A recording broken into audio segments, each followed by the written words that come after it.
But many of the falsehoods Donald Trump spread today in his responses came from that vast well of stupidity that takes up most of his brain.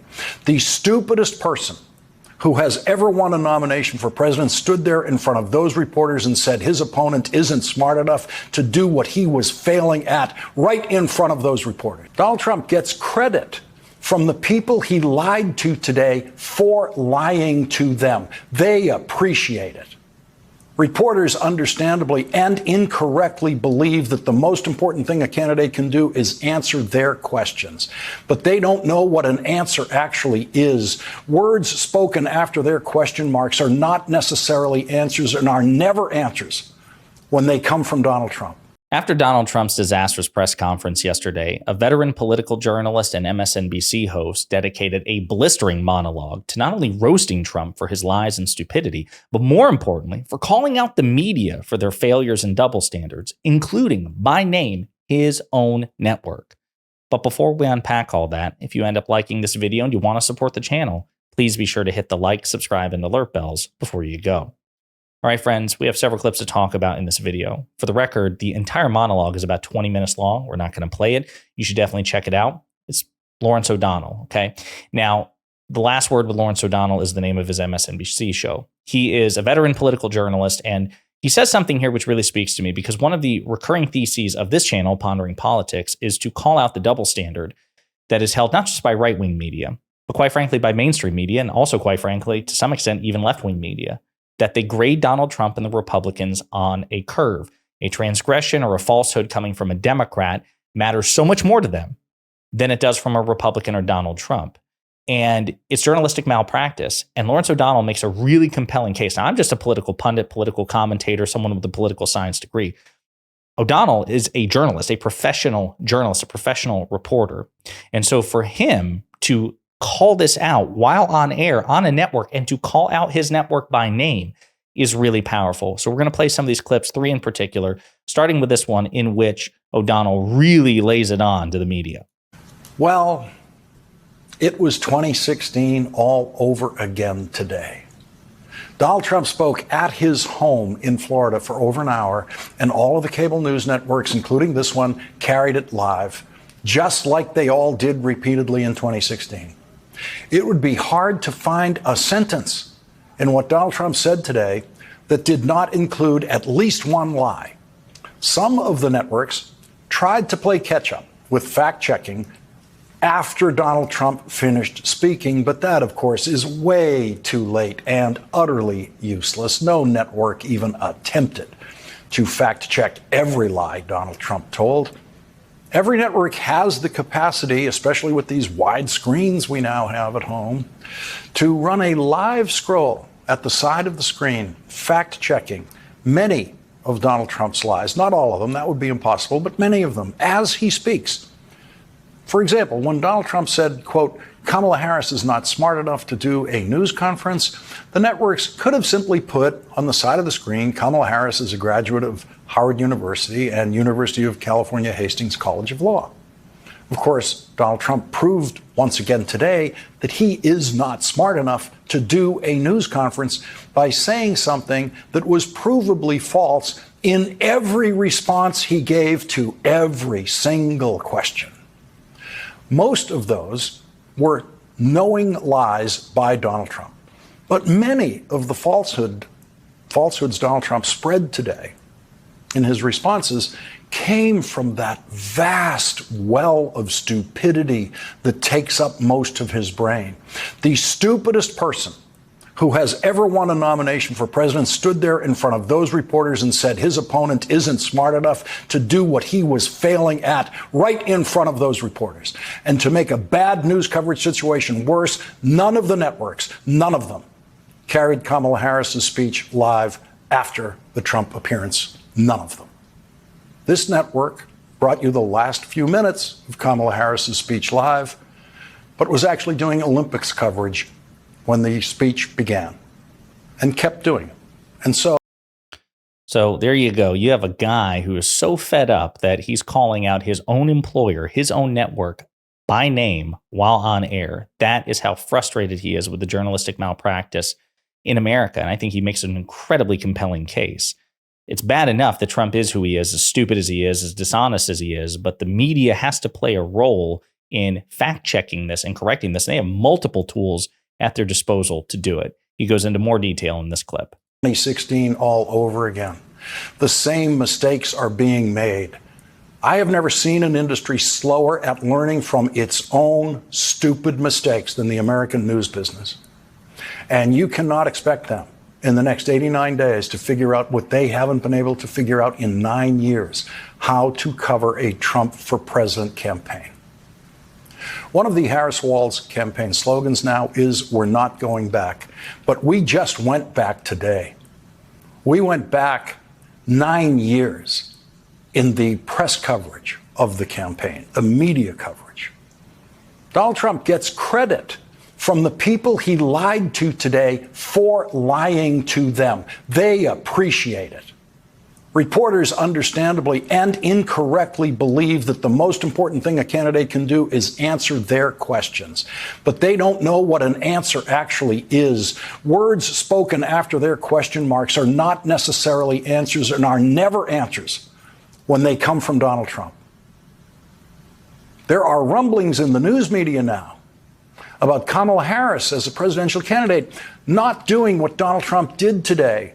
Stand up in front of reporters and take their questions. And some of the tinier minds in the news media continue to give credit to Donald Trump for standing up and lying in response to every single question they ask. A lie is not an answer. Donald Trump never answers reporters' questions. Never. Anyone in the news media who tells you that Donald Trump has answered reporters' questions and Kamala Harris hasn't is lying to you. And they're too stupid to know that they're lying to you. Because damn. I mean, truly brutal from Lawrence O'Donnell. He's clearly fed up. He's right. I mean, this idea that, you know, I've said it before, the ability to actually say words, the ability to give an opinion doesn't make that opinion valid, right? I mean, a person can say whatever they want, right? Not just in terms of legality, right? We have a pretty broad free speech protection in this country under the First Amendment, but just your ability to, you know, form sounds, right, in the shape of words, that doesn't mean that that's an answer. It doesn't mean that's a valid opinion. So when he says that things that simply follow your question mark are not answers, but he's right. There are journalists, even on CNN, who will say, well, at least Donald Trump is willing to get up there and answer questions to the press. But Lawrence O'Donnell's right. He doesn't. He never has. He certainly doesn't answer them honestly. In this other clip here, he just got done fact-checking Donald Trump on one of the tangents that we discussed in a previous video, which is Trump constantly, narcissistically boasting about the size of the crowds that he pulls compared to those of Vice President Harris, President Obama, and yes, even Dr. Martin Luther King Jr. So that's the context for this. I know it can sound almost tedious that I am fact-checking Donald Trump's crowd-sized lies today, but that's the way Donald Trump wants it to feel. He has been telling crowd-sized lies for 9 years, and he wants to wear the news media down to the point where they just accept it. And he has won because no one in that room fought him on that in any way today or on anything else. They did not fight a single lie that he told in that room today. It was the tamest collection of reporters asking questions that you could ever see. Are they afraid of Donald Trump? Are they afraid of the Trump campaign banning them from opportunities to have Donald Trump lie to them in the future? Now, I'm not advocating that reporters be combative with Donald Trump or anyone. I don't see the need for that. I really don't, even with Donald Trump.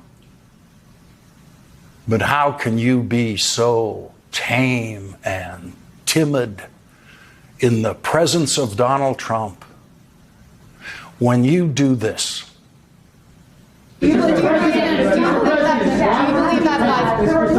Why are you confusing the names of world leaders? Thank you, everyone. Thank you very much. I did not share classified information. I did not share it. With your ghostwriter? With my ghostwriter, I did not. Guarantee you did not. But the special counsel said in the report that he did not say that. Okay. He did not say that. But Mr. President, let me answer your question. The fact of the matter is, what I didn't want repeated, I didn't want him to know, and I didn't read it to him, was I had written a long memorandum to President Obama why we should not be in Afghanistan. And I was multiple pages. And so what I was referring to, I said classified. I should have said should be private, because it was a contact between the president and the vice president as to what was going on. That's what it is referring to. It was not classified information in that document. That was not classified.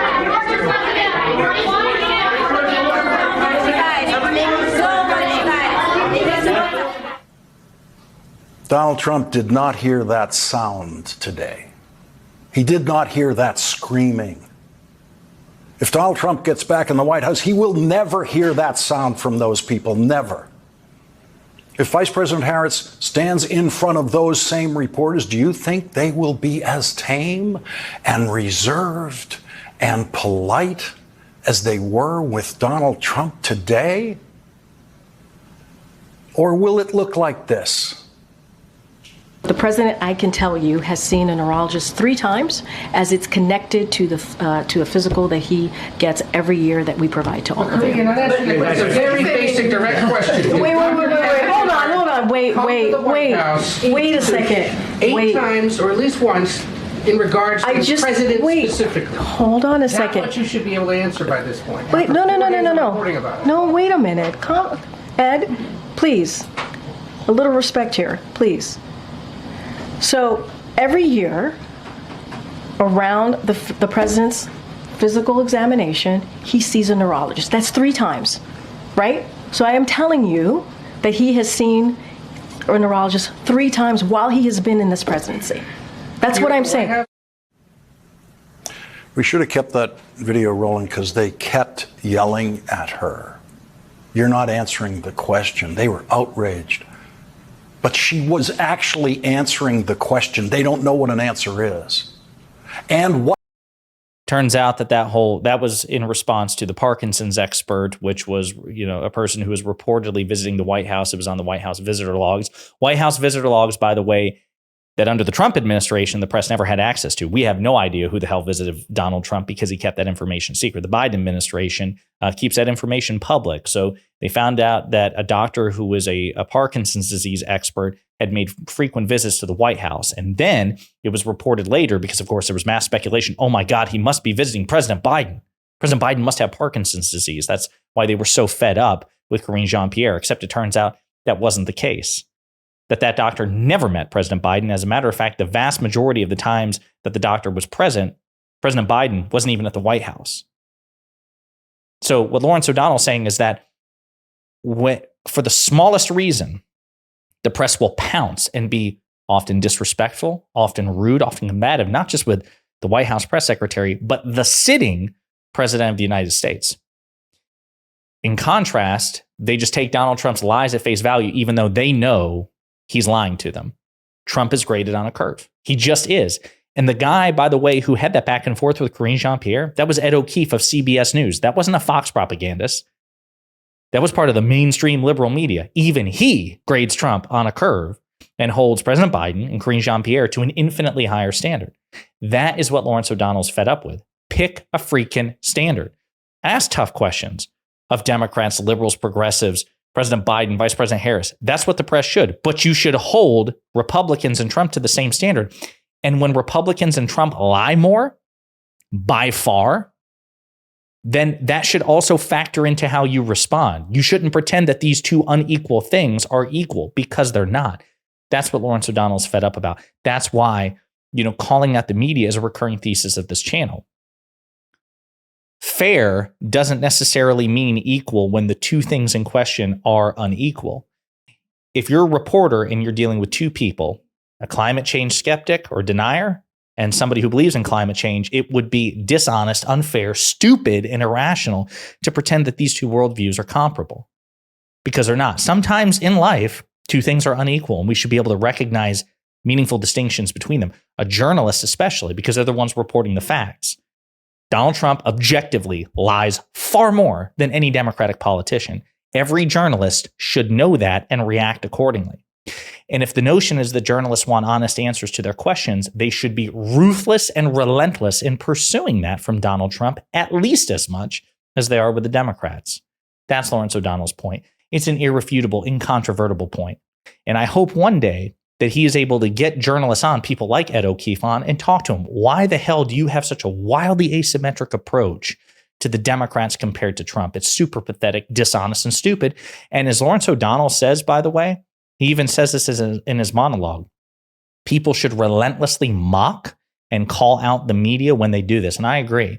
You and I should do it as well. Great monologue from Lawrence O'Donnell. You should check out the whole thing in its entirety because he was just spitting facts. He was spitting fire. He was preaching. And you should definitely see it in its entirety. Let me know what you think in the comments.